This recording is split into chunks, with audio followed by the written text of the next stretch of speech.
खुदावंद यीशु मसीह के जिंदा जलाली और कुद्दूस नाम में आप सभी को मेरा सलाम।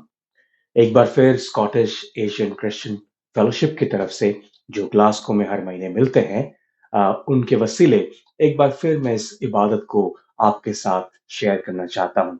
नॉर्मली हम हर महीने के पहले इतवार को ग्लासगो में पॉलक्शियल चर्च के अंदर मिलते हैं ताकि खुदावन की इबादत कर सकें, ताकि उन उसके लोगों के साथ फेलोशिप कर सकें। बट आप जैसा आप जानते हैं, इस वबा के वसीले यूके में अभी तक लॉकडाउन है और इस लॉकडाउन के वसीले हम चार दीवारी वाले चर्च में नहीं मिल सकते हैं। मगर खुदावन का शुक्र है, इस मॉडर्न टेक्नोलॉजी के वसीले हम खुदावन के पास आ सकते हैं, खुदावन की इबादत कर सकते हैं।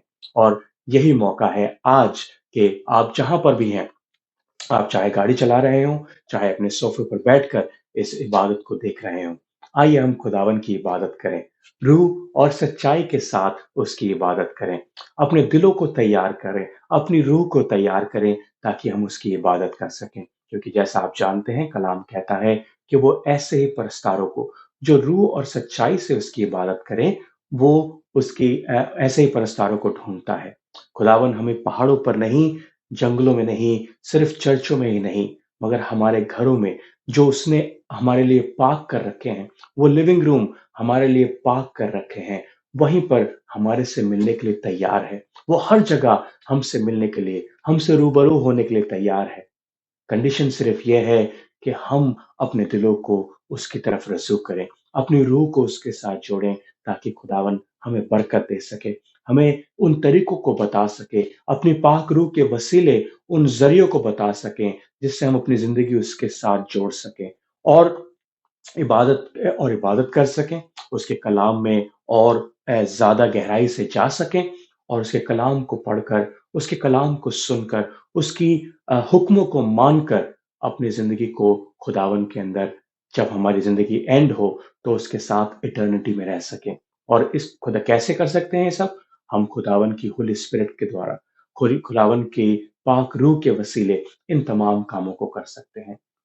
खुदावन एक बार फिर आपको बहुत बरकत दे और आपको आज के लिए तैयार करे, अपने कलाम के लिए भी तैयार करे और खास तौर से इस रोज़ों के टाइम में आपको तैयार करे। आप जैसा जानते हैं, पिछले महीने से रोज़े शुरू हो चुके हैं, 40 दिन के रोज़े हम लोग रखते हैं अप टिल गुड फ्राइडे।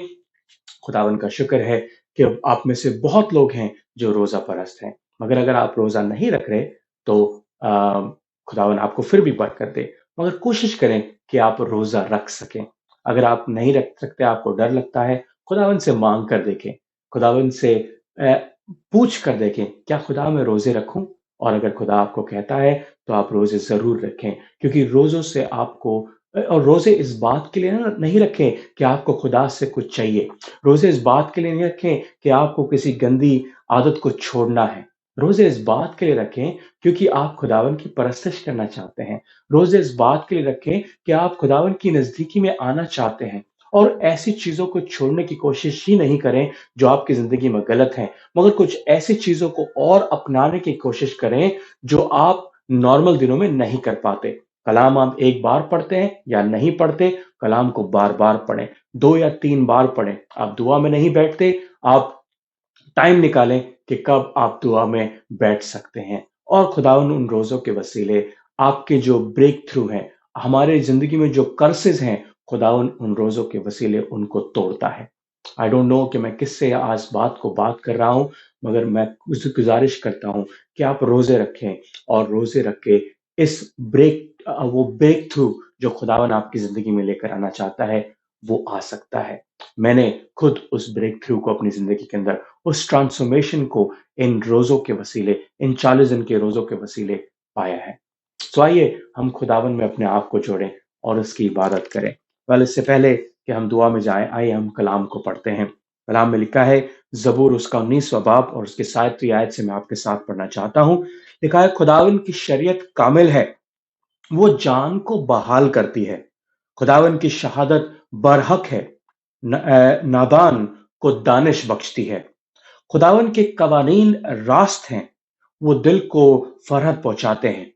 खुदावन का हुक्म बेऐब है, वो आंखों को रोशन करता है। खुदावन का खौफ पाक है, वो अबद तक कायम रहता है। खुदावन के अहकाम बरहक हैं और बिल्कुल रास्त हैं। वो सोने से बल्कि बहुत कुंदन से ज्यादा पसंदीदा हैं। वो शहद से बल्कि छत्ते के टपकी से भी शीरीन है। तो ये खुदावन का कलाम है। इसके पढ़े और सुने जाने पर बहुत बरकत हो। आमीन। इससे पहले कि मैं भाई नवीद से और उनके फैमिली से गुजारिश करूं कि हमारे साथ इस सॉन्ग को शेयर करें, आइए हम दुआ मांगे। कुदूस प्यारे रहीम बाप, हम निहायत शुक्र ताज़ीम के साथ एक बार फिर अपने सरों को आपकी पाक हजूरी में झुकाते हैं खुदावन। हम शुक्र करते हैं आपके कलाम के लिए, आपकी प्रेजेंस के लिए और आपके उन तमाम गिफ्ट्स के लिए, उन तमाम बरकत के लिए जो खुदावन आपके बेटे खुदावन यीशु मसीह के वसीले हमें मिलते हैं। खास तौर से उन गुनाहों की माफी के लिए खुदावन, जो हम रोज बरोज अपनी आंखों से, अपने कानों से, अपने चलने फिरने से, अपनी थॉट्स से करते हैं खुदावन। और कोई ऐसा वसीला नहीं जो हमारे उन गुनाहों को माफ कर सके, मगर सिर्फ और सिर्फ खुदावन यीशु मसीह का लहू है। वो लहू जो उसने हमारे लिए जमीन पर आकर बहाया और वो दोबारा इस जमीन पर मरा और जिंदा हुआ और आसमान पर आपके दाहिने हाथ जा बैठा, ताकि जिंदों और मुर्दों के इंसाफ करने को आए। आए पाक खुदावन, आज हमारी दुआएं हम उसी के वसीले आपके पास लेकर आते हैं। होने दे खुदावन के जो आपके दाहिने हाथ बैठा है, हमें आपके पास, आपके नजदीक लेकर आ सके।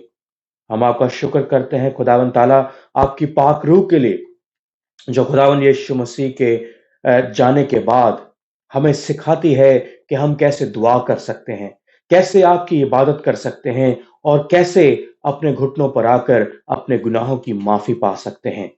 हम आपका शुक्र करते हैं इस मोहब्बत के लिए खुदावन, जो आपने सलीब पर हमारे लिए दिखाई, ताकि उसी वसीले, उसी जैसे यीशु मसीह उस सलीब पर चढ़ा, वैसे ही हम भी खुदावन इन रोजों के टाइम पर अपने आप को सलीब पर खुदावन यीशु मसीह के साथ चढ़ा सकें, ताकि खुदावन जो जो सफरिंग, जो रिजेक्शन खुदावन यीशु मसीह ने एक्सपीरियंस किया, हम भी खुदावन उस रिजेक्शन को जो दुनिया से हमें मिलता है, उस सफरिंग को जो खुदावन तेरे से दूर रहने के वसीले हमें मिलता है, हम एक्सपीरियंस कर सकें। मगर हम जानते हैं खुदावन यीशु मसीह उस सलीब पर ना रहा और वो कब्र में रखा तो गया, मगर खुदावन तूने अपनी अपनी रूह से उसे फिर दोबारा जिंदा किया, ताकि हमारे गुनाह उसके वसीले माफ हो सकें और हम उसके पास आकर उसके वसीले, उसके लहू के वसीले उसके पास आकर तेरे पास आ सकें।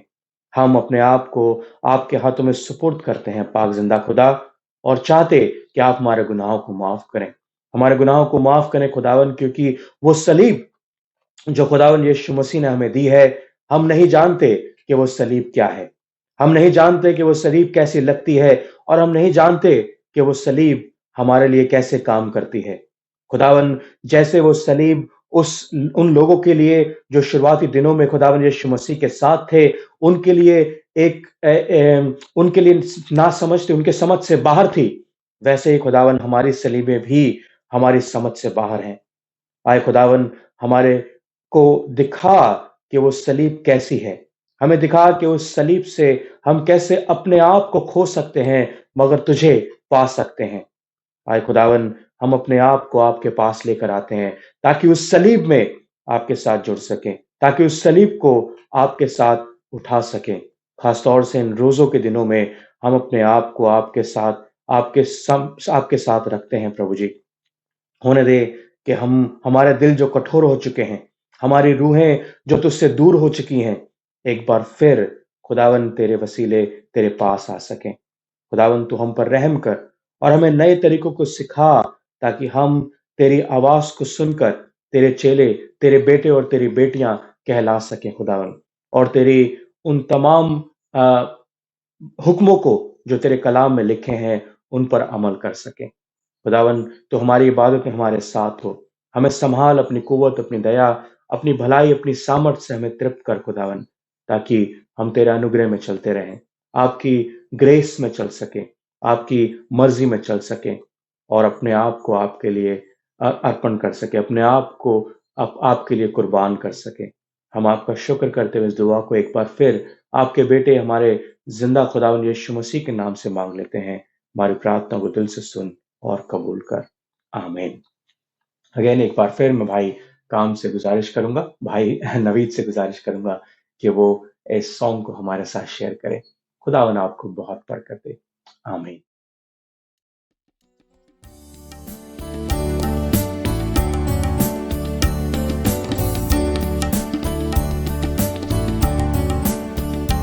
मजबूत मेरा दिल है, शौकत नाल गावा, तारीफ अपने रब दी, तारीफ अपने रब दी, ते हमद मैं सुनावा। मजबूत मेरा दिल है, शौकत नाल गावा, तारीफ अपने रब दी, तारीफ अपने रब दी, ते हमद मैं सुनावा। मजबूत मेरा दिल है।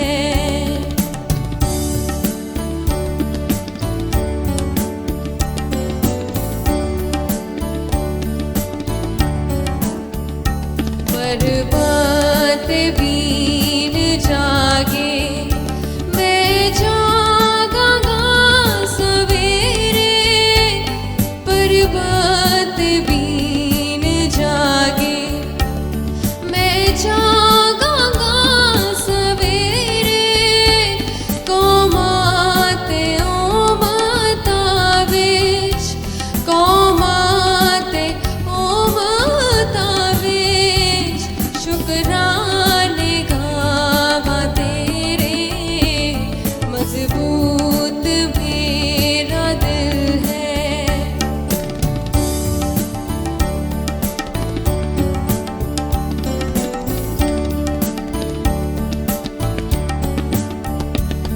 वडी तेरी है रहमत, आसमाना थी भी ऊंची, वडी तेरी है रहमत, आसमाना थी भी ऊंची, या रब तेरी अमानत, या रब तेरी अमानत है, बदला दीक पहुंची।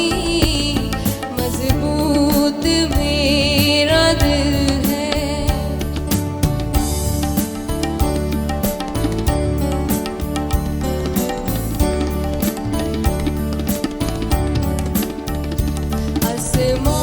आसमानों ते हो तू ऊंचा मेरे खुदाया, आसमानों ते हो तू ऊंचा मेरे खुदाया, सब धरतियों ते ज़ाहिर, सब धरती होते ज़ाहिर, होवे जलाल तेरा। मजबूत मेरा दिल है, शौकत नाल गावा, तारीफ अपने रब दी, तारीफ अपने रब दी, ते हमद मैं सुनावा। मजबूत मेरा दिल है, मजबूत मेरा दिल है, मजबूत मेरा दिल है।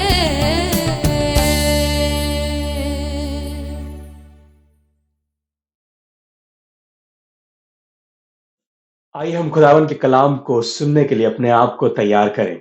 कलाम को पढ़ें, सुनें और पाक रूह के वसीले उसको समझने की कोशिश करें। जो आज का कलाम मैं आपके साथ शेयर करना चाहता हूं वो मिलता है मरकुस उसका 8 बाब और उसकी 31वीं आयत से। लिखा है कि फिर वो उनको तालीम देने लगा कि जरूर है कि इब्ने आदम बहुत दुख उठाए और बुजुर्ग और सरदार काहिन और फकी उसे रद्द करें और वो कत्ल किया जाए और 3 दिन के बाद जी उठे। उसने ये बात साफ साफ कही। पतरस उसे अलग ले जाकर उसे मलामत करने लगा, मगर उसने मुड़कर अपने शागिर्दों पर निगाह करके पतरस को मलामत की और कहा, आए शैतान, मेरे सामने से दूर हो जा, क्योंकि तू खुदावन की बात का नहीं बल्कि आदमियों की बातों का ख्याल रखता है। दोबारा पढ़ें, ऐ शैतान मेरे पास से दूर हो जा, क्योंकि तू खुदावन की बातों का नहीं बल्कि आदमियों की बातों का ख्याल रखता है। 34वीं आयत से लिखा है, फिर उसने भीड़ को अपने शागिर्दों समेत बुलाकर उनसे कहा, अगर कोई मेरे पीछे आना चाहे तो अपनी खुदी से इंकार करे और अपनी सलीब उठाए और मेरे पीछे हो ले। क्योंकि जो कोई अपनी जान बचाना चाहे वो उससे खोएगा, और जो कोई मेरी और इंजील की खातिर अपनी जान खोएगा वो उसे बचाएगा। आदमी अगर सारे दुनिया को हासिल करे और अपनी जान का नुकसान उठाए तो उसे क्या फायदा होगा। और क्योंकि जो कोई इस जिनाकार और खताकार कौम में मुझसे और मेरी बातों से शर्माएगा, इब्ने आदम भी जब अपने बाप के जलाल में पाक फरिश्तों के साथ आएगा तो उससे शर्माएगा। ये खुदावंद का कलाम है। इसके पढ़े और सुने जाने पर बहुत बरकत हो। आमीन। well, जैसे मैंने पहले भी कहा, ये रोजों के वक्त है, ये रोजों के दिन है, रोजों के महीने हैं, और चर्च कैलेंडर के मुताबिक ये 40 दिन साल में से अलहदा किए गए हैं ताकि इन दिनों में हम खुदावन की उस सफरिंग को जो उसने 40 दिनों में बिताई, उसके बाद गुड फ्राइडे और ईस्टर को मना सके। गुड फ्राइडे जिस दिन में सलीब पर चढ़ाया गया और मारा गया ताकि कब्र में रखा जाए, मगर तीसरे दिन मुर्दों में से जी उठे। well, आप जानते हैं खुदावन की रूह कैसे ही उसका बपतिस्मा हुआ, उसको 40 दिन के लिए उस वीराने में ले गई जहां पर शैतान ने उसकी आजमाइश करी, मगर उसके बाद फरिश्तों ने उसकी सेवा करी। बहुत सारे लोग इन फास्टिंग्स को रखते हैं, इन रोजों को रखते हैं, मगर मुझे इस बात से परेशानी नहीं कि वो रोजे रखते हैं या नहीं रखते। मुझे इस बात से परेशानी है कि वो अपने रोजों को कैसे रखते हैं, वो अपनी जिंदगी को कैसे चलाते हैं। क्यों? क्योंकि परेशानी यह है कि हम रोजों को अपनी खुद की कंडीशंस पर रखते हैं, ना कि जैसे कलाम हमें सिखाता है, जैसे परमेश्वर का कलाम किताब मुकद्दस हमें सिखाती है। हम अपनी जिंदगियों को अपने मुताबिक चलाने की कोशिश करते हैं, दुनियावी तरीकों से, दुनियावी रूल्स रेगुलेशन से चलाने की कोशिश करते हैं, ना कि जैसे खुदा का कलाम हमें सिखाता है। हम अपने बच्चों को ऐसी तालीम देने की कोशिश करते हैं, इवन बड़ी बड़ी यूनिवर्सिटीज में भेजकर, उनको अपने देश से दूसरे देशों में भेजकर, विदेशों में भेजकर उनको तालीम देने की कोशिश करते हैं जो दुनिया की तालीम है, जो दुनियावी तालीम है, रात दिन हम उनको खुदावन के कलाम की तालीम दें। और आप जानते हैं आज बड़ी बड़ी यूनिवर्सिटियां खुदावन के कलाम को छोड़ चुकी हैं और सिर्फ दुनियावी बातों को सिखाने की कोशिश करती हैं जो कलाम से बिल्कुल अलग हैं। तो हम लोगों ने एक ऐसी मसीहत को अपने लिए क्रिएट किया है, एक ऐसी शख्सियत को, खुदावन की शख्सियत को अपने लिए क्रिएट किया है जिसको हम पसंद करते हैं, जिसके मुताबिक हम चलना चाहते हैं, रादर देन जो खुदावन की शख्सियत असलियत में है, जैसे उसके बाप ने उसको बनाकर भेजी है। आज का जो कलाम हमने पढ़ा, आपने सुना, कहीं कहीं पतरस ने भी ऐसा ही किया। हम थोड़ी देर बाद में डिस्कस करेंगे। इससे पहले मैं आपको वो उसमें और डिस्कस करूं, मैं आपको एक कहानी सुनाना चाहता हूं, अपनी कहानी। आप जानते हैं कि मैं यूके में रहता हूं, मगर मैं इससे पहले मैंने इंडिया में पढ़ाई करी है। लेनर्ड थियोलॉजिकल कॉलेज से मैंने अपनी थियोलॉजिकल एजुकेशन करी है। और ऐसा हुआ कि एक दिन मेरे ट्रेजरर ताइडे सर ने मुझे एक आफ्टरनून में फोन किया और बोले, बेटा यहाँ पर सांप है। मैं जल्दी से उनके घर की तरफ भागा, हम लोग कैंपस में ही रहते थे, अब उनके घर की तरफ भागा और मैंने देखा कि उनके गैरेज की छत के ऊपर एक क्या नाम है उसका लकड़ी का गट्ठा लगा है और उसके नीचे एक बहुत लंबा साँप, करीबन 6 या 8 फुट का साँप वहाँ पर इतना मोटा बैठा हुआ है। मुझे लगा कहीं ये टाइडे सर को या उनके घर में ना घुस जाए और कहीं इनको काट ना ले। नीचे मेरे दोस्त भी थे, मुझे लगा कहीं ये साँप इनको काट ना ले। मैंने लकड़ी से पहले उसको मारने की कोशिश करी, वो जैसे ही गैरेज की छत से कूदा, मैं उसके पीछे कूदा और मैंने उसको हाथ से पकड़ लिया। मेरा दोस्त अनिल भी वहाँ पर था और हम दोनों वहाँ पर थे मगर मैंने उस साँप को लेकर दीवार पर मारा और उसको मार दिया। वेल एज़ अ स्टूडेंट मेरे प्रिंसिपल को ये बात अच्छी नहीं लगी जब ये रिपोर्ट उनको मिली। तो उन्होंने मुझे अपने प्रिंसिपल रूम में बुलाया और बोले, "Sumit Harrison, what were you thinking?" उन्होंने मुझसे पूछा, "सुमित, क्या सोच रहे थे जिस समय तुमने उस सांप को अपने हाथों से उठा लिया?" मैंने बोला, "sir, I really don't know. Sir, मैं नहीं जानता क्योंकि उस समय मेरे लिए जो प्रायोरिटी थी, वो अपने उस सर को, उनके फैमिली को और अपने दोस्तों की जान बचाने की थी।" तो उन्होंने बोला, "तुमने अपनी ज़िंदगी को रिस्क करके उस सांप को हाथ से उठाकर उसको मार दिया दीवार पे मार दिया?" मैंने बोला, "yes sir, I don't know what I was thinking. For me this is the priority." और मैंने बोला अगर आप वहां पर होते तो मे बी आप भी यही करते। Well that's what very important in this scenario. Sometime we do things which we don't like, we don't do things which we don't like, and that's what I think Peter was trying to do. What was Peter thinking? We don't know. So let's imagine that कुछ दिनों के बाद जब पतरस और सारे चेले जो वहां पर इकट्ठा थे, जिन्होंने यीशु मसीह के साथ चले थे, वो पतरस के साथ बैठे होंगे जब यीशु मसीह आसमान पर चला गया, आसमान पर दोबारा चला गया। वो बैठे हों और आपस में बात कर रहे हो कि Peter what were you thinking? Peter तूने क्या सोचकर खुदावंद यीशु मसीह को ताड़ना देने की कोशिश करी? खुदावंद यीशु मसीह को अलग ले जाकर बोला कि नहीं नहीं, मैं ऐसा तेरे साथ कभी नहीं होने दूंगा। और खुदावंद यीशु मसीह ने कहा, ऐ शैतान, मुझसे दूर हो जा। वेल पतरस ने भी यही कहा होगा, क्या क्या तुमने ये बात सोची थी? क्योंकि मैंने ये बात नहीं सोची थी। जब मैंने खुदावंद यीशु मसीह को मसीही करके देखा था, एक क्राइस्ट करके देखा था, एक मसीहा करके देखा था, मैंने उसकी सफरिंग की बात नहीं सोची थी। मैंने उसका सलीब पर चढ़ाया जाना और उसका कत्ल किया जाना नहीं सोचा था। जैसा कलाम में लिखा है, उसने पहले ही से कहा कि इब्ने आदम का दुख उठाना जरूरी है। वो एक वॉरियर मसीह का इंतजार कर रहे थे। जैसा आप जानते हैं, वो सोचते थे कि खुदावंद यीशु मसीह अपनी तलवार निकालेगा और उन सबको मार कर, काट कर उन सबको खत्म कर देगा और इज़राइल का जो राज्य है वो वापस ले आएगा। Well, that was the image Peter has created in his mind for the Lord, and that's what he said, must have said कि अगर मैं नहीं तो तुम में से हो सकता, तुम में से किसी एक ने ऐसा सोचा होता और तुम में से एक ने ऐसा किया होता। क्या आप सोचते हैं कि ये पीटर, जिसको हम आज सोचते हैं कि पीटर को खुदावंद यीशु मसीह शैतान कह दिया, पीटर तेरी हिमाकत, तेरी हिम्मत कैसे हुई कि तू खुदावंद यीशु मसीह को, जो खुदा का बेटा था, जिसके वसीले ये जमीन पूरी कायनात, सारा यूनिवर्स बनाया गया है, तू उसको अलहदा ले जाके उसकी मलामत करे या उसको बोले नहीं नहीं जो तू कह रहा है वो गलत है। No, your ways, your plans, तेरी योजना जो है, तेरा जो प्लान है वो गलत है। हम सोचते होंगे इस बात को, isn't it? आज हम इस बात को सोचे होंगे कि पीटर की हिम्मत कैसे हुई ऐसा करने के लिए। Peter is not only the one, सिर्फ पतरस ही ऐसा नहीं है जिसने ऐसा सोचा, हम भी ऐसे हैं।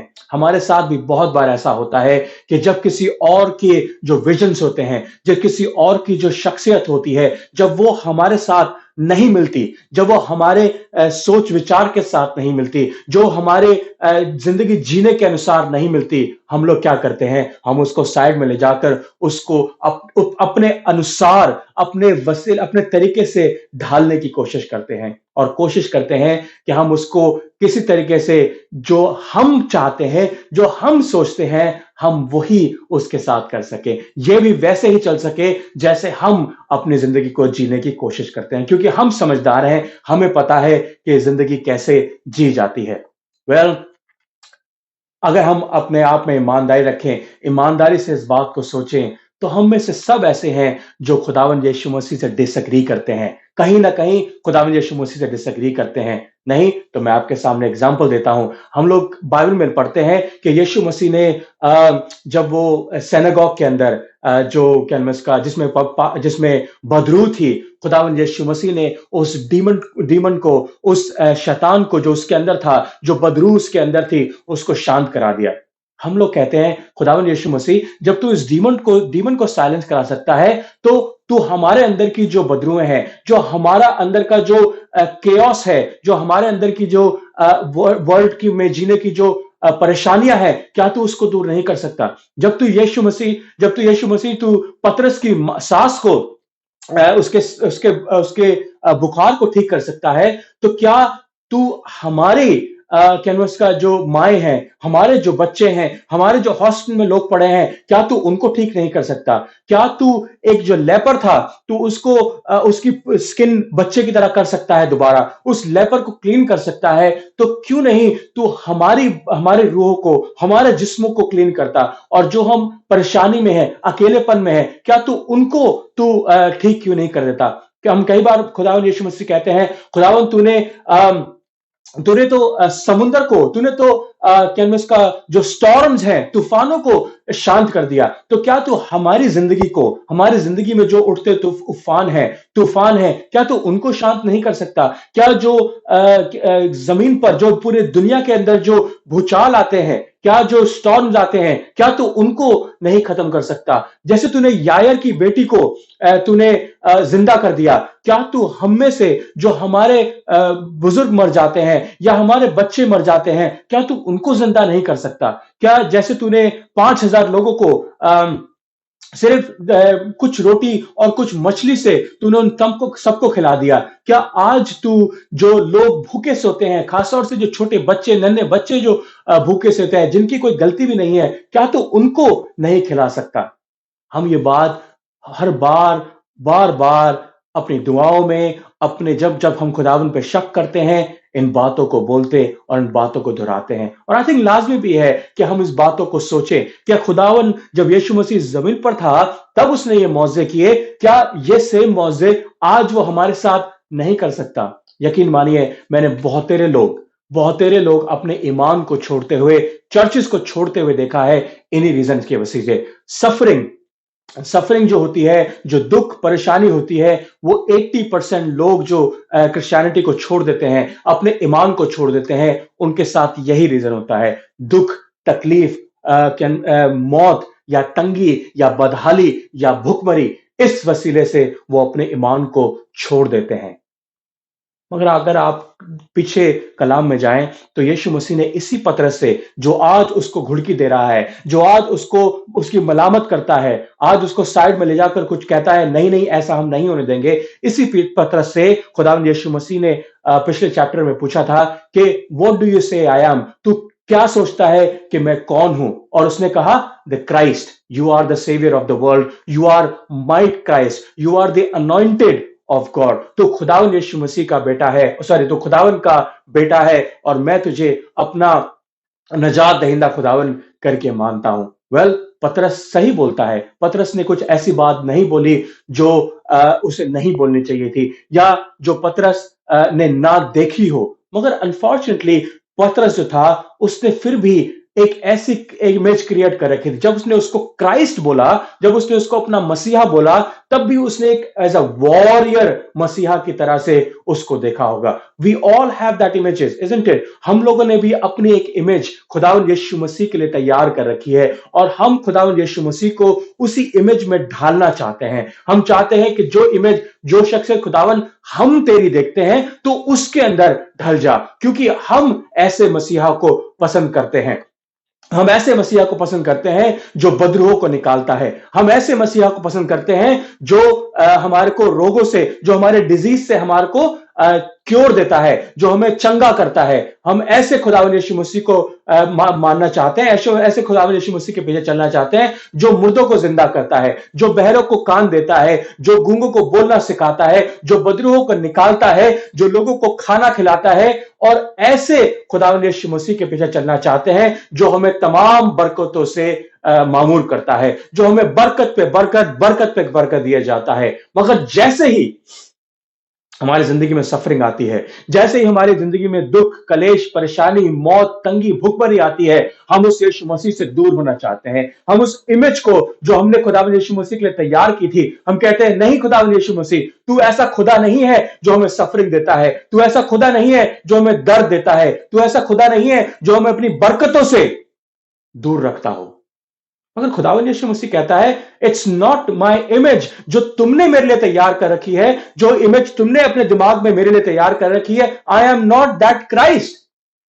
I am not that Christ. क्यों? क्योंकि कलाम कहता है कि 31वें आयत में पढ़े तो वो उनको तालीम देने लगा कि जरूर है कि इब्ने आदम बहुत दुख उठाए और कत्ल किया जाए। And that's what very important. He has to undergo the suffering. He has to go through the rejection. He has to go through this rejection, being killed by elders, by chief priests and by scribes. वो कहता है कि वो बुजुर्ग और सरदार काहिन और फरीसी उसे रद्द करें. It has to be done. It's important. तो जब हम खुदावन की उन बरकतों में शामिल होना चाहते हैं, खुदावन की हीलिंग में शामिल होना चाहते हैं, खुदावन के दस्तरखान में शामिल होना चाहते हैं, खुदावन की वो जो मिराकुलस कुवत है कि वो डीमंस को निकाल देता है, बदरूह को निकाल देता है, वो भूखों को खाना खिलाता है, वो हमारे रोगों से हमें चंगा कर देता है, हमें शिफा देता है, हम ऐसे खुदावंद यीशु मसीह को ढूंढना चाहते हैं, तो हम ऐसे खुदावंद यीशु मसीह में भी शामिल होना हमें जरूरी है जो कहता है कि I have to go undergo the suffering. इब्ने आदम का दुख उठाना जरूरी है। बट नहीं, हम ऐसी इमेज से बाहर रहना चाहते हैं, हम ऐसी इमेज में शामिल नहीं होना चाहते, हम ऐसे खुदावंद यीशु मसीह को अपना नजात दहिंदा खुदावंद करके नहीं मानना चाहते, हम ऐसे खुदावंद यीशु मसीह की शख्सियत से बाहर रहना चाहते हैं। मेरे भाई और बहनों, चाहे हम खुदावंद यीशु मसीह को अपनाएं या उससे दूर हो, खुदावंद यीशु मसीह चेंज होने वाला नहीं है। वो नजात दहिंदा खुदावंद है। उसने अब बाप से ये कमीशन लेकर, बाप से ये जॉब लेकर, बाप से ये ड्यूटी लेकर वो इस जमीन पर आया ताकि मेरे और आपके लिए गुनाहों को, मेरे और आपके गुनाहों को उठा ले जाए और मेरे आपके लिए मारा जाए। आज हम अपने इस ओपिनियन को अपने पास रखें, क्योंकि खुदावंद यीशु मसीह हमें एक चॉइस देना चाहता है। या तो हम अपने आप को चुने, अपनी उस इमेज को जो हमने खुदावंद के लिए तैयार कर रखी है उसको चुने, और या फिर अपनी खुदी का इनकार करें। कलाम क्या कहता है? अगर वो उसकी बाद में पढ़ें तो लिखा है, अगर कोई मेरे पीछे आना चाहे तो अपनी खुदी से इनकार करे, क्योंकि जो अपनी जान को बचाना चाहेगा वो उसे खोएगा, मगर जो मेरे लिए और इंजील की खातिर अपनी जान गवाए वो उसे पालेगा। Let them deny themselves and take up their cross and follow me। खुदावंद यीशु मसीह ने कहा कि वो अपने आप का, अपनी खुदी का इनकार करे और अपनी सलीब उठाकर मेरे पीछे हो लें। सेल्फ डिनायल,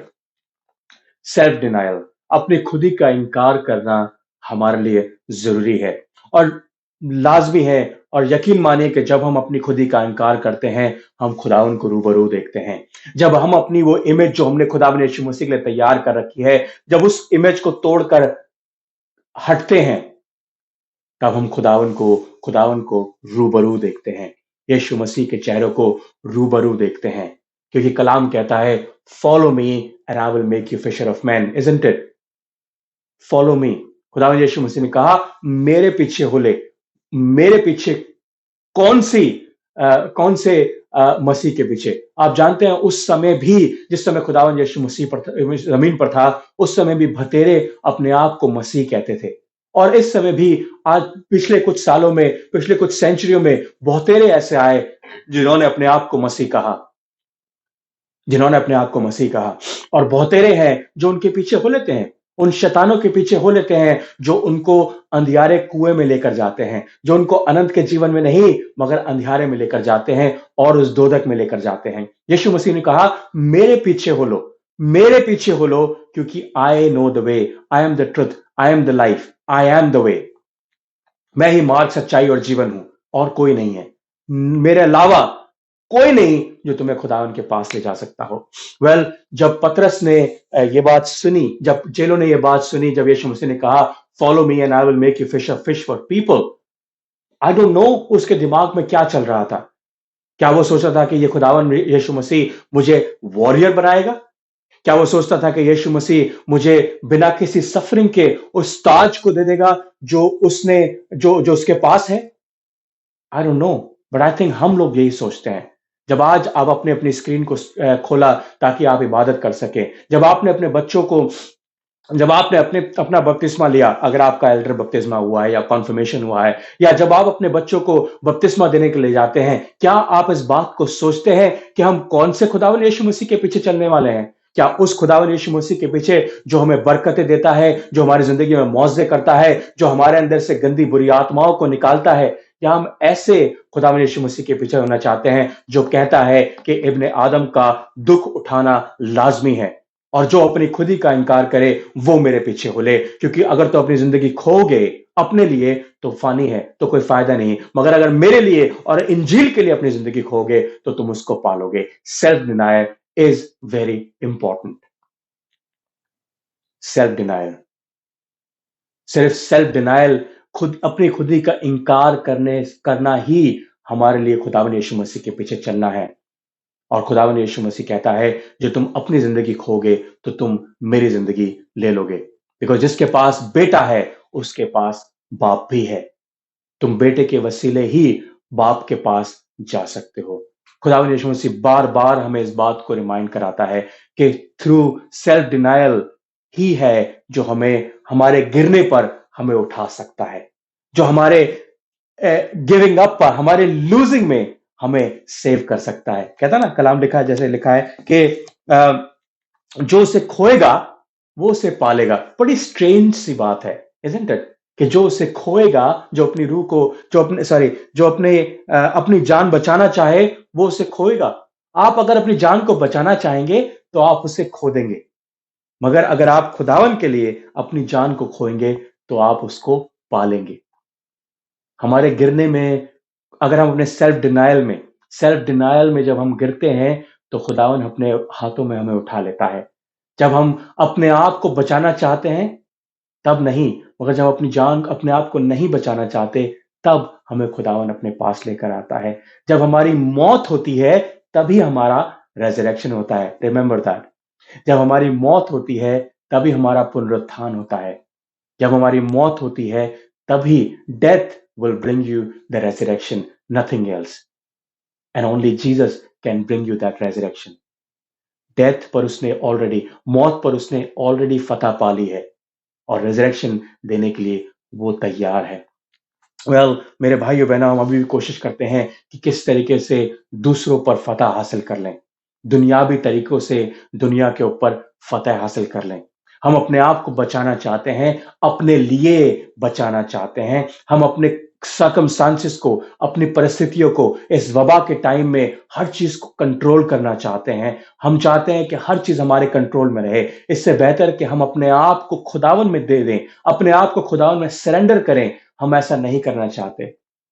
हम अपनी परिस्थिति को अपने आप कंट्रोल करना चाहते हैं। इसीलिए हम खुदावन के कलाम से तालीम नहीं लेते, मगर दुनियावी तरीकों से तालीम लेते हैं, क्योंकि हम दुनिया के साथ खड़े होना चाहते हैं, अपनी रूह को बचाना चाहते हैं, अपने आप को बचाना चाहते हैं, अपने लिए बचाना चाहते हैं, जैसे मैंने कहा।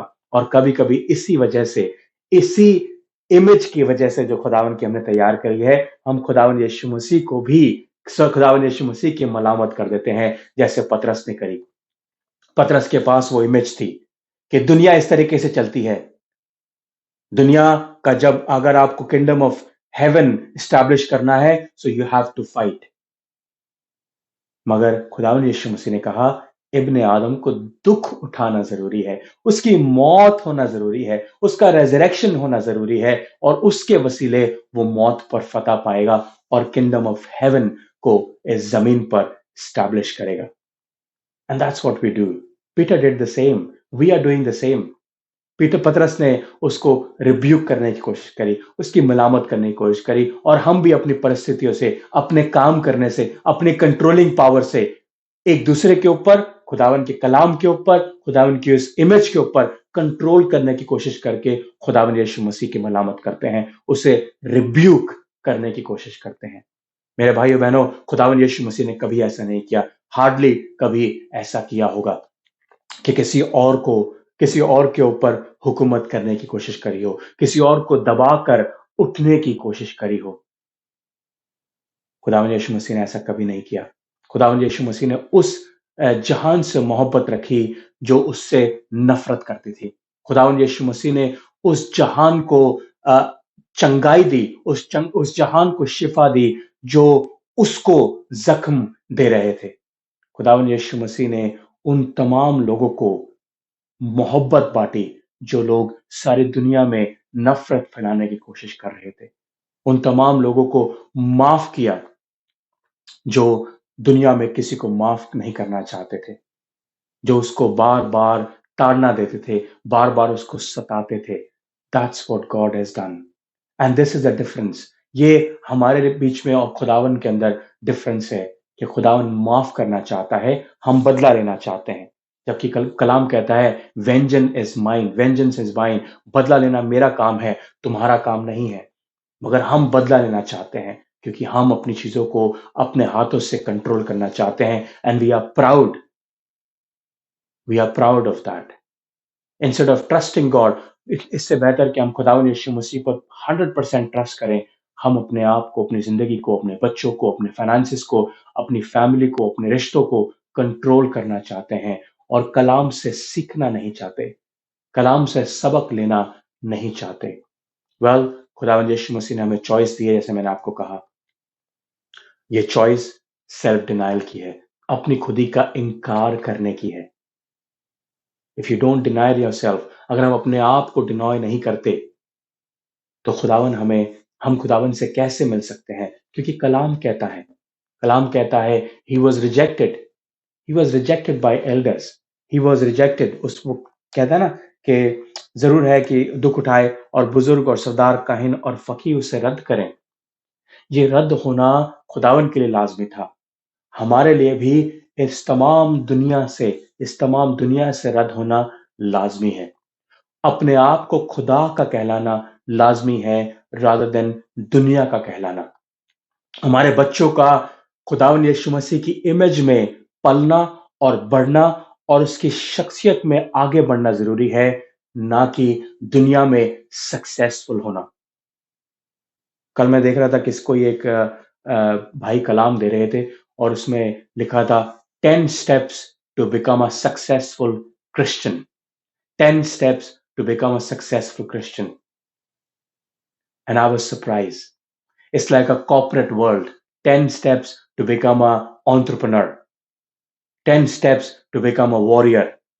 10 steps to become a ninja.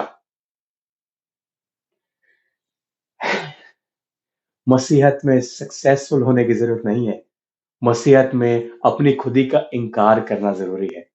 आपको स्टेप बाय स्टेप गाइड लेने की जरूरत नहीं है। आपको पवित्र आत्मा, आपको पाक रूह में बैठने की जरूरत है, अपने घुटनों पर बैठने की जरूरत है। मसीहत स्टेप बाय स्टेप गाइडेंस नहीं देती। यीशु मसीह ने कभी नहीं कहा अपने चेलों को, आओ मेरे पास, मैं तुम्हें वेबिनार में बिठाता हूं और आज का पहला सबक ये है कि तुम ये करो, आज का दूसरा सबक ये है कि तुम ये करो। There is no guide, there is no guide. मेरे भाइयों बहनों, अपनी खुदी का इनकार अपने आप को बचाने के लिए जरूरी है। खुदावन यीशु मसीह की उस इमेज को जो हमने उसके लिए तैयार की है, उसको तोड़ना जरूरी है ताकि हम उसे रूबरू देख सकें। कलाम क्या कहता है कि उसने हमें अपनी खुदी में बनाया है, ना कि जरूरी है कि हम उसे अपनी खुदी में बनाएं। We belong to Christ, we belong to Christ, we belong in his image. हम खुदावन की खुदी में बनाए गए हैं, ना कि हम ऐसी खुदी बनाए, ऐसा एक इमेज बनाए जो खुदावन की नहीं है। लाजमी है, जैसे पतरस ने किया मेरे भाइयों बहनों, कि उसने खुदावन यीशु मसीह की मलामत करी, आप ऐसी गलती ना करें। खुदावन की उस सफरिंग में भी शामिल हो, खुदावन के उस दुख उठाने में भी शामिल हो, खुदावन के उन 40 दिनों में शामिल हो, खुदावन यीशु मसीह के सलीब पर चढ़ाए जाने में शामिल हो। उसने सारे दुख हमारे ले लिए ताकि हमें सुकून दे सके। मगर जरूरी है कि फिर भी हम 40 दिनों से गुजरें, इस वीराने से, इस विल्डरनेस से गुजरें, ताकि उसके पास रह सके, उसकी नजदीकी में रह सके। खुदावन आप सबको बहुत बरकत दे और ये टाइम, खासतौर से ये रोज़ों के दिन आपके लिए बरकत का बाइस बन सके। खुदावन में जुड़े रहें, अपने आप को सेफ रखें, क्योंकि खुदावन आपसे मोहब्बत करता है। खुदावन आपको बहुत बरकत दे। आमीन। वेल, इससे पहले कि हम दुआ में जाएँ, आखिरी दुआ में जाएँ और कलाम बरकत से बरकत लें, मैं आपके साथ इस वीडियो को शेयर करना चाहता हूँ, जो क्रिश्चियन सॉलिडारिटी वर्ल्ड वाइड के वसीले हमारे को भेजी गई है, CSW के वसीले हमारे को भेजी गई है। And their motto is everyone free to believe. हर कोई ईमान रख सकता है। वेल, उसी के वसीले हमारे को ये भेजी गई है और हम थैंक यू करना चाहते हैं रूथ डोनाल्डसन का, जो चर्च रिलेशनशिप टीम लीडर हैं, और भाई मर्विन थॉमस का, who is the founder president of CSW. Well, their motive is CSW team of specialist advocates work on over 20 countries across Africa, Asia, Latin America, and Middle East, just to ensure that the right to freedom of religion or belief is upheld and protected.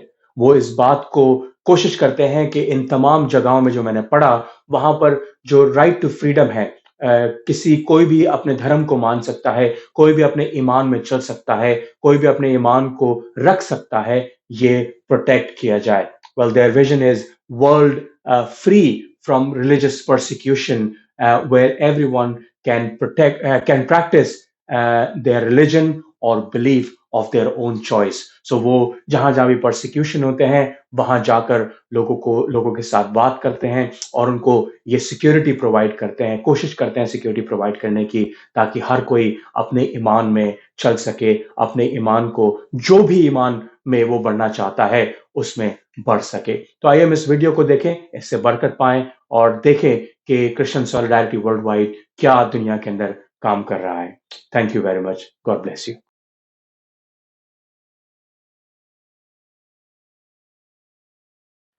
Hello there. It's so good to be with you today. This Scottish Asian Christian Fellowship, and it's great to be able to join with you and just to share with you very briefly a bit about the work of CSW, Christian Solidarity Worldwide, and the work that we do in advocacy around the world. And we are a Christian organisation that speaks out for people of all faiths, not just for Christians, but of course most of the persecution in the world. And you've got to remember today that 84% of the world's population live in countries with high or very high restrictions on religious freedom. That's a staggering amount. That's not all Christians, but it's other faiths too. And but let me just explain why we speak up for other faiths as well as Christians, because Proverbs 31 tells us that we are to be a voice for those unable to speak for themselves. And that doesn't say we're just to speak up for God's covenant people. It doesn't say we're just to speak up for Christians. It says we're to speak up for all those unable to speak for themselves. Galatians 6 verse 10, where it says that we are to do good to all, but especially to the household of believers. Well, some people think that means that we're only to speak up for the household of believers. But the first part of the verse says do good to all. And of course, Jesus, when he told the story of the Good Samaritan, when he was asked, who is my neighbour? He told us that everyone is our neighbour, particularly those that we don't get along with. Because we all know that Samaritans and Jews didn't get along with one another. So that's why we think in CSW, even though we are Christian and we are Christian through and through, I believe that Jesus Christ is the only way to God the Father. But nevertheless, as Christians, we believe it's our duty to speak up for people who are facing injustice because of what they believe or because of what they don't believe. And we know that there are atheists, for example, in Bangladesh that have been beheaded for not believing. So that's what we do at CSW. We're not an aid organisation. We speak out in Parliament. We speak out at the EU. We have status at the United Nations. And we also are regularly on, well, we were regularly before lockdowns, speaking out on Capitol Hill in the US about these issues. And I want to say that the political scene worldwide at the moment is really waking up to religious freedom and the problems around religious freedom. There's more awareness at a political level about religious freedom than there's ever been. I've been doing this for 42 years, and I can't remember a time when there's been more awareness. When I started this work, there were maybe a handful of MPs in Westminster who were interested in these issues. Today, there are over 120 members of the All-Party Parliamentary Group on Freedom of Religion or Belief. Thank God for that. And we have to change this awareness into action that will make a difference on the ground. So as I said, 84% of the world's population are living in countries with restrictions on religious freedom. Let's briefly look today at some of those places. We only got time to look maybe 2 or 3 countries, but you all know, I guess, about the situation in Pakistan, where, of course, the notorious blasphemy laws are used against Christians, but they're not just used against Christians, of course, they're used against others, but they are unjust.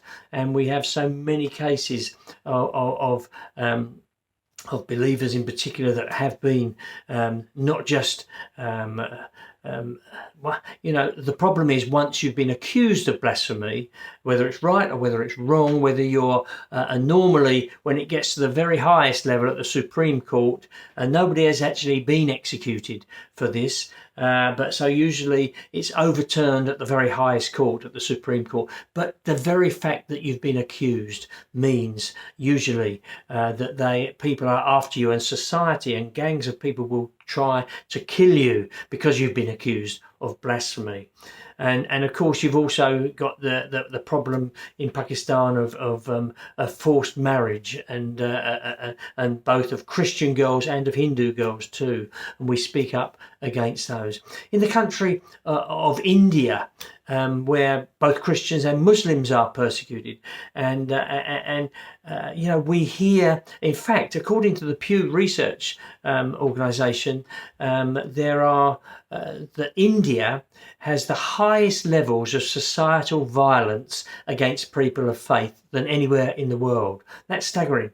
And we hear of attacks on Christians and on churches happening almost daily in that country, and the attacks happen and nobody is ever brought to book. So it's done with impunity, and all the time it's done with impunity. It will carry on being done in the name of Hindu extremism or Hindutva ideology in that country. And I just want to tell you the story of one Indian young man called Kanday Mudu, who last June, he was at home, he was the only Christian in his village. He was at home with his wife and young child, and a gang broke into his home and they killed him. And because he was a Christian. And afterwards his wife was implored by friends, please just convert to Hinduism and then you'll have no more problems. She said this, she said, I'll live for Jesus and I'll die for Jesus, but I'll never turn back. Praise God for the incredible faith in somebody like Kanday Mudu, who was prepared to say that at this particular time. But as I say, attacks continue to happen. So what do we do about things like that at CSW? Well, I can tell you, as far as India goes, we've just had a most amazing success story. Now, as I told you, we work at Westminster, and I sit on the Human Rights Advisory Group of the Foreign Secretary. We meet with the Foreign Secretary regularly to talk not just about religious freedom, but other human rights. But I bring the religious freedom part to the meeting. But just about a year ago, David Linden, the Scottish Nationalist MP, in Glasgow, he asked in Prime Minister's questions, he asked the Prime Minister if he would meet with him and a member of CSW to talk about the situation of religious freedom in India. And now, if you ever watch Prime Minister's questions, you will probably know that the Prime Minister very rarely ever agrees to meet, because every MP wants to meet with him. Very rarely says yes, but on this occasion, the Prime Minister said yes. And it's taken a year to get the meeting, but it has happened. I guess the Prime Minister's had one or two other things on his mind in the last year. But nevertheless, just a couple of weeks ago, David Linden and I had a private meeting with the Prime Minister where we were able to talk about religious freedom in India and to talk about the issues of people like Kande Mudu, to talk about the imprisonment of Father Sam Swami, who is a Jesuit priest, 83-year-old Jesuit priest in prison for speaking out against injustice in that country. And the Prime Minister was really taken aback by what was happening. He had no idea that this was happening in India, and said that he would raise these issues with Prime Minister Modi when he meets him. That's where you need to pray that that actually does happen. But that's how God has blessed us and favoured us in some of the work that we do. But we need you to pray with us, and we need you to work with us too. And I've talked about India, I've talked about Pakistan very briefly. Of course, we all know about the 3 million Uyghur Muslims who are in re-education centres in China. This is almost certainly genocide against a people group, and we need to pray for those too. We need to speak out about these things. So it's going on all around the world. What can we do? What has to be our response? We are told in 1 John that we are not just to love in word, indeed, but in action and in truth. How can we act today? How can you act there? Well, you can do 3 things I'm going to tell you about. One is you can pray, and prayer makes a huge difference around the world. And you can sign up to receive our weekly prayer email. It comes out on a Saturday, and deliberately comes out on a Saturday so that people can take the prayer request to church the next day.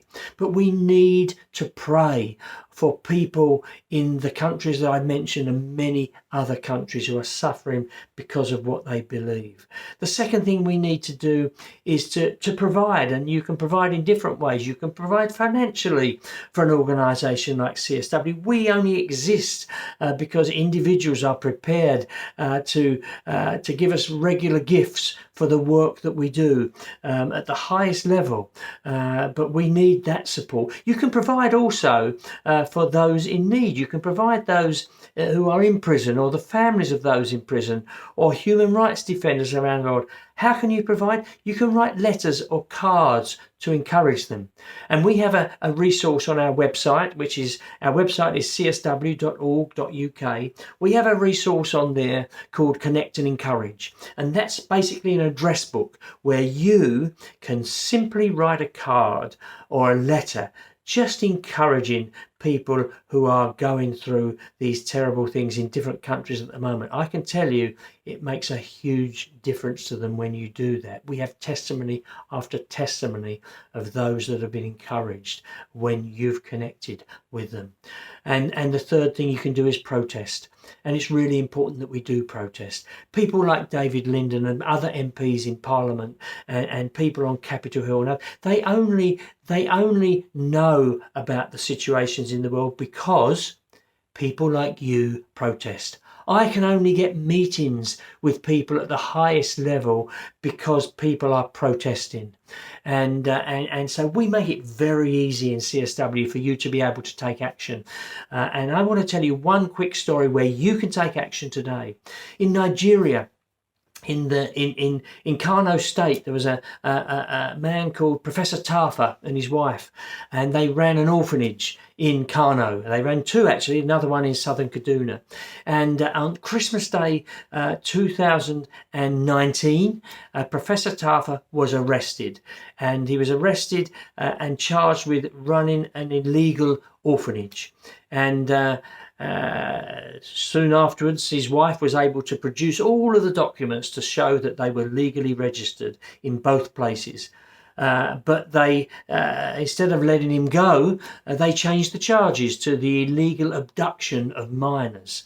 And these children, all between the age of 4 and 10, who loved the Tarfas, who loved them as their mum and dad, who had been looked after and cared for, and been brought up in the Christian faith, they suddenly found themselves transferred to a state orphanage, where we've heard stories of abuse, where we've heard stories of physical and maltreatment, where we've heard stories of them being tried to convert to Islam, where one young boy has first-degree burns all over his body following an outbreak of fire in the orphanage.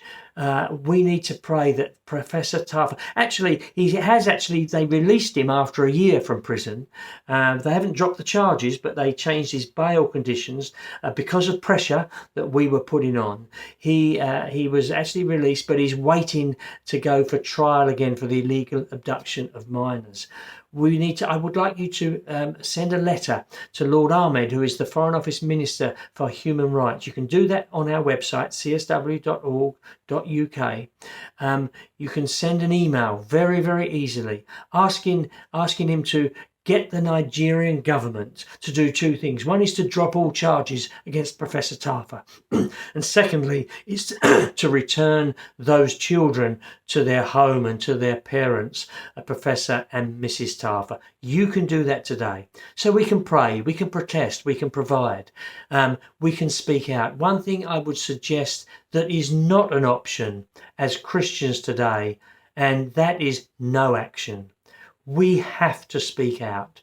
We have to stand up because, all the time we say nothing. If we know about these things and say nothing, then we are complicit in what's going on. So please, with me, with CSW, stand up and speak out on these issues. God bless you all.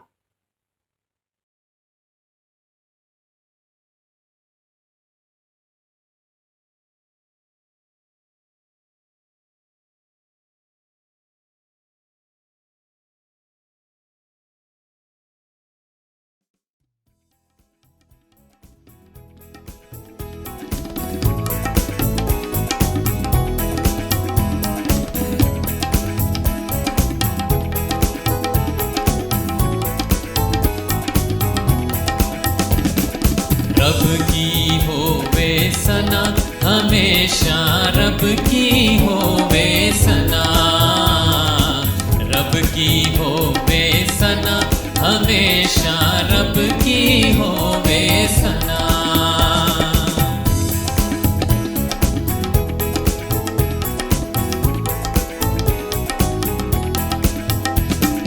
रब की होवे मदा सराई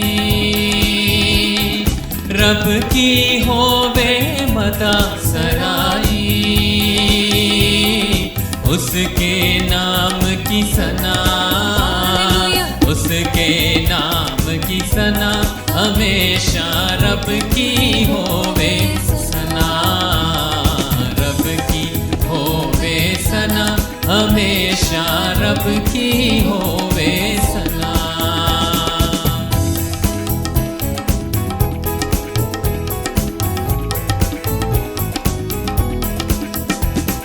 रब के घर में होवे सिताइश रब के घर में होवे सिताइश उसकी हमदो सना उसकी हमदो सना हमेशा रब की होवे सना रब की होवे सना हमेशा रब की होवे सना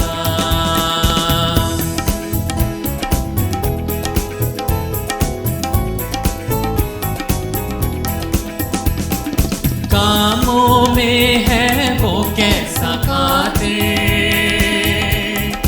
कामों में है वो कैसा कादिर उसकी कुदरत बता, हालेलुया। उसकी कुदरत बता, हमेशा रब की होवे सना, रब की होवे सना, हमेशा रब की होवे सना।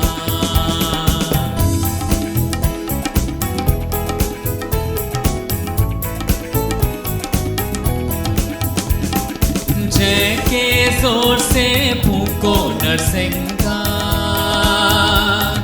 जय के जोर से फूको नरसिंगा,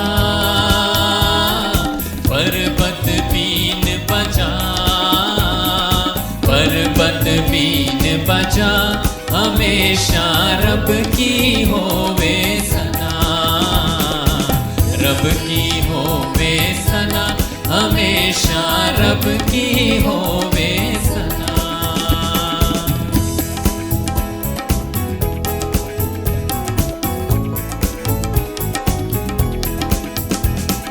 तारदार साजों पे रानी छेड़ो, तारदार साजों पे रानी छेड़ो,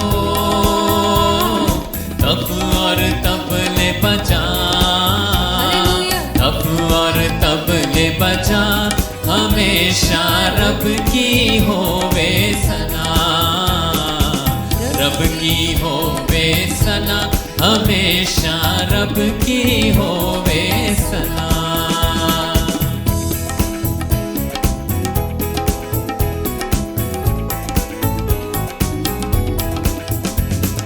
बांसुरी पर सुना सुरे सुरीली,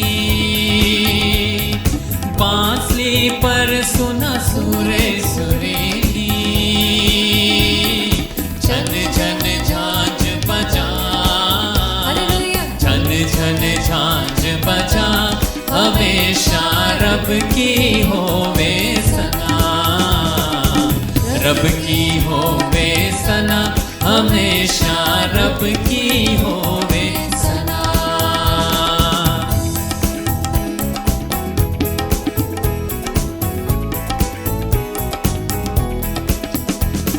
सारे मिलकर ताली बजाओ, सारे मिलकर ताली बजाओ,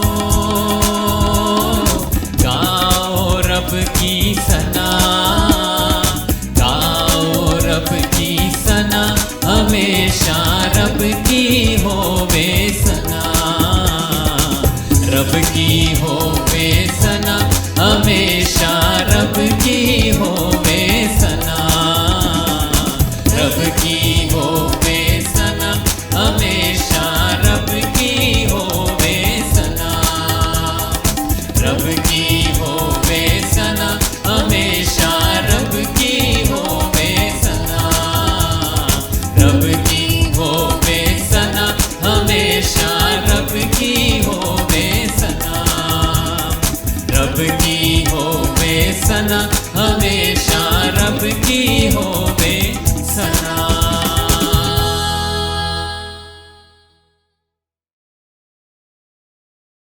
आइए हम दुआ मांगे।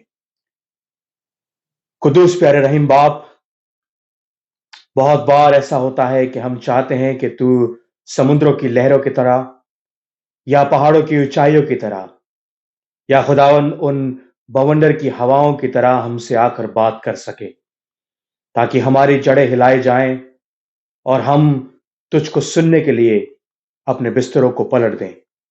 मगर खुदावन बहुत बार ऐसा होता है कि तू साइलेंस में हमारे पास अपनी उस ग्रेस को, अपनी उस मोहब्बत को हमारे पास भेज देता है। आए बाप, हम आपका शुक्र करते हैं इसी मोहब्बत के लिए, इसी फॉरगिवनेस के लिए, इन्हीं गुनाहों से माफी के लिए। खुदावन हम आपका शुक्र करते हैं कि आप हमारे दोस्त की तरह, हमारे मसीहा की तरह हमेशा हमारे साथ खड़े रहते हैं, ताकि हमारी उन तमाम जरूरतों को पूरा कर सकें जो हमें इस जिंदगी में ईमान के साथ चलने के लिए जरूरी हैं।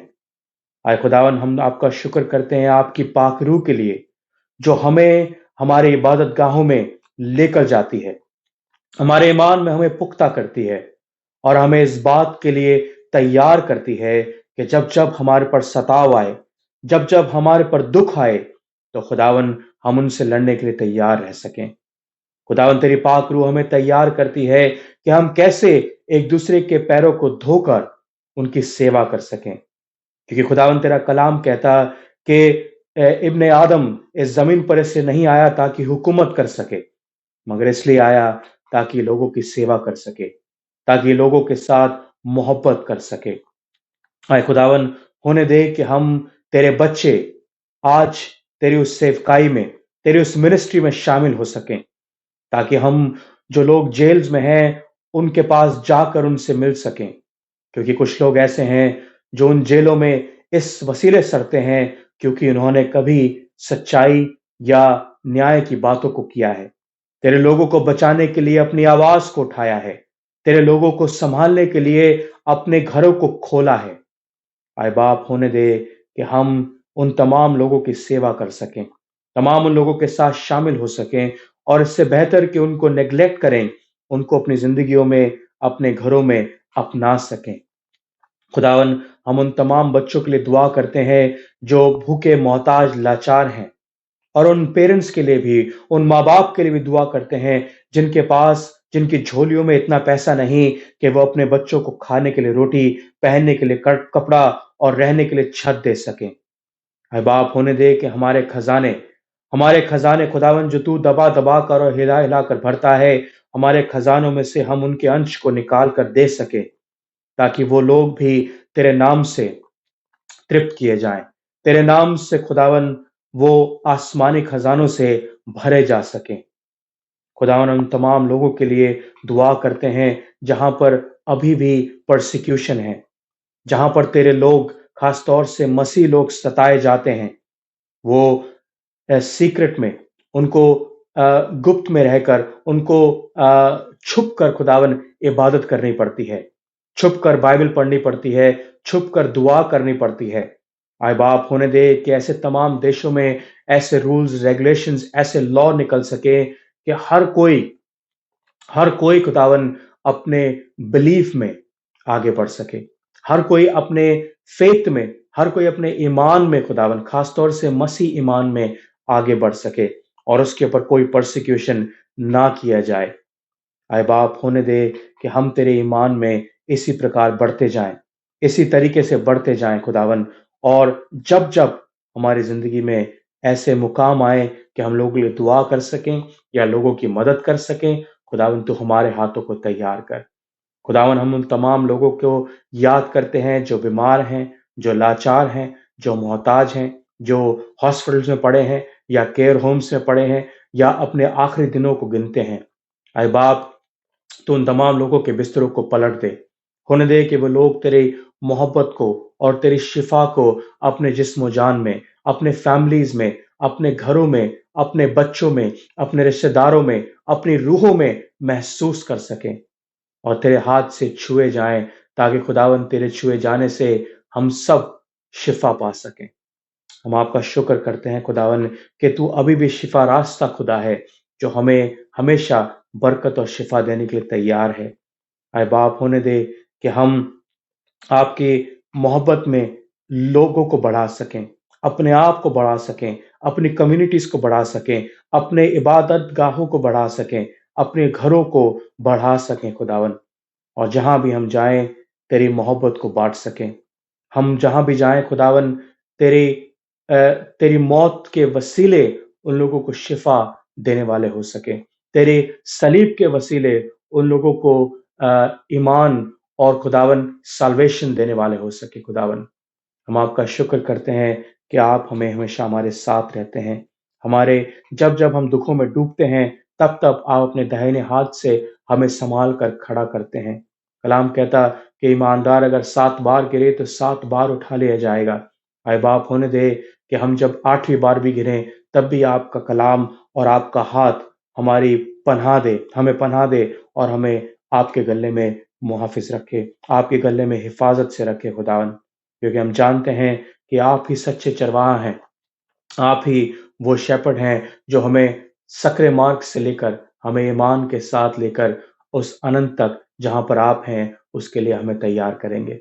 हम आपका शुक्र करते हैं, पिता हमारे साथ हों, आए बाप हमारे साथ हो, आए कुद्दूस रहीम बाप हमारे साथ हो और हमें अपने रास्तों पर चला। खास तौर से इन रोज़ों के दिनों में हमें अपने लिए तैयार कर, ताकि जब तू ज़मीन पर आए तो हमें ईमानदार पा सके। जब तू ज़मीन पर आए तो हमें अपने लिए अपने साथ ले जा सके और खुदावन हम बेशक सिर्फ तेरे लहू के वसीले उस उस जगह रह सकें जहाँ पर तू रहता है। खुदावन हम आपका शुक्र करते हैं और इस दुआ को आपके बेटे हमारे मुंजी हमारे जिंदा खुदावन यीशु मसीह के नाम से मांग लेते हैं। प्रभु हमारी दुआ को सुन और कबूल कर। आए हमारे बाप जो आसमान पर है, तेरा नाम पाक माना जाए, तेरी बादशाहत आए, तेरी मर्जी जैसे आसमान पर पूरी होती है ज़मीन पर भी पूरी हो। हमारे रोज़ की रोटी आज हमें बख्श दे, जिस तरह हम दूसरों के गुनाहों को माफ़ करते हैं, तो भी हमारे गुनाहों को माफ़ कर। हमें आज़माइश में न पड़ने दे प्रभु, मगर बुराई से बचा, क्योंकि बादशाहत, कुदरत और जलाल हमेशा तेरा है। आमीन। अब हमारे खुदावंद यीशु मसीह का फ़ज़ल, खुदा बाप की मोहब्बत और पाक रूह की रिफ़ाक़त और शराकत हम में से तमाम ईमानदारों के साथ, तमाम मसीहियों के साथ, तमाम लोग जो इस वीडियो को देखते हैं और इस इबादत में शामिल हैं, उन पर हमेशा-हमेशा होती रहे। आमीन। आमीन। एक बार फिर खुदावंद में आपका शुक्र है कि आप इस इबादत को देख पाए। आई होप कि इस इबादत से हमने कुछ सीखा होगा। आई होप इस इबादत के वसीले से हम खुदावंद के नज़दीक आए होंगे। खुदावंद हमेशा आपके साथ खड़ा है, बनिस्बत आप अपनी उस इमेज को जो आपने खुदा के लिए तैयार की है, उसको तोड़कर उस इमेज में शामिल हों जो खुदावंद की इमेज है। याद रखिए, खुदावंद ने हमें अपनी खुद ही में बनाया है। हम उससे दूर नहीं हैं। हम उसे जानते हैं, हम उसे पहचानते हैं। कुछ लोग बोलते हैं ज़मीन पर नास्तिक रहते हैं, कोई नास्तिक नहीं रहता। हर कोई जानता है कि खुदा है, बस वो उसका इकरार नहीं करते, उसका इनकार करते हैं। कोशिश करें कि आप उनमें से ना हों। कलाम से तालीम लें और अपनी ज़िंदगी को खुदावन में जोड़ें। खुदावन आपको बहुत बरकत दे और आपको बहुत सँभाले। खुदावन यीशु मसीह के वसीले से। आमीन।